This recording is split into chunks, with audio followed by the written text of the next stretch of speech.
Good morning. You are listening to UpReach, a morning devotional presented by the Church Street Church of Christ in Lewisburg, Tennessee, to encourage you as you face the opportunities and challenges of today. Let's begin this day together with some inspiring thoughts from God's holy word. Husbands, love your wives, just as Christ also loved the church and gave himself for her, that he might sanctify and cleanse her with the washing of water by the word, that he might present her to himself a glorious church, not having spot or wrinkle or any such thing, but that she should be holy and without blemish. Ephesians chapter 5, verses 25 through 27. The public image of the church is sometimes not the image of a community where there is nothing but peace and light and love, but rather it is sometimes that of a community in which more than a little time is spent in squabbling and in argument.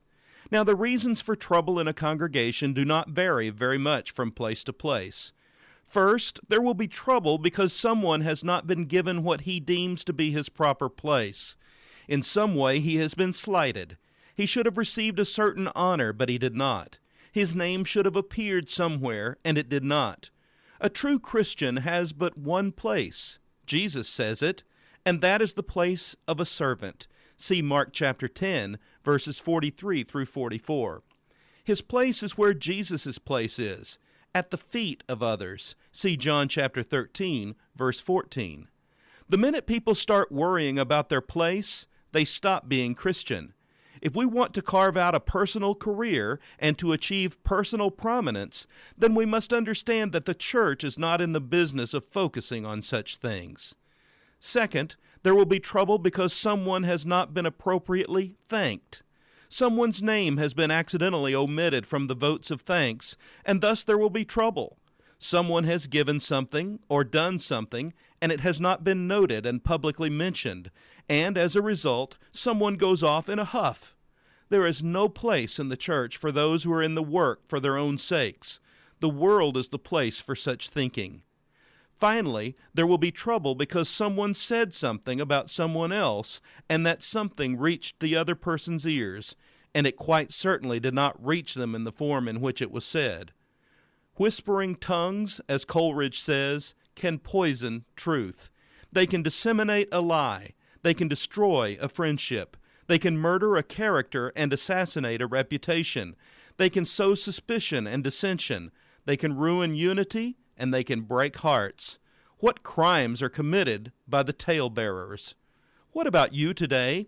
Has God graciously added you to His church through your repentance from past sins and your obedient response to His offer for forgiveness through baptism?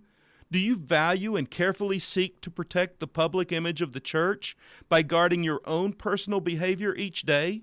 Why not ask God for a heart that constantly seeks to bring Him glory today? This has been UpReach, a presentation of the Church Street Church of Christ in Lewisburg, Tennessee. I am Kyle Bolton, the pulpit minister at Church Street, and I would like to personally invite you to come and share times of Bible study and worship with us each week. We meet every Sunday at 9 o'clock a.m. for our morning worship, followed by our Sunday school for all ages at 10:15 a.m. Then we meet again at 6 o'clock p.m. for our evening worship.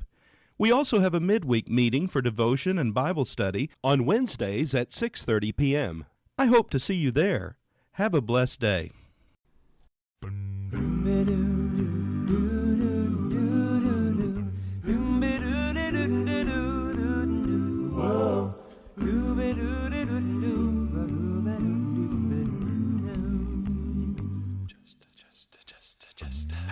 Justified, my sins forgiven, sanctified, I've got a new beginning. Now I'm a stranger here, I'm just a passing through. Whoa. Crucified with Christ and risen, glorified, I've got a home in heaven. Now I'm a stranger here, I'm just a passing through. We're starting today, I'm facing tomorrow. No trouble with sin, no trouble with sorrow.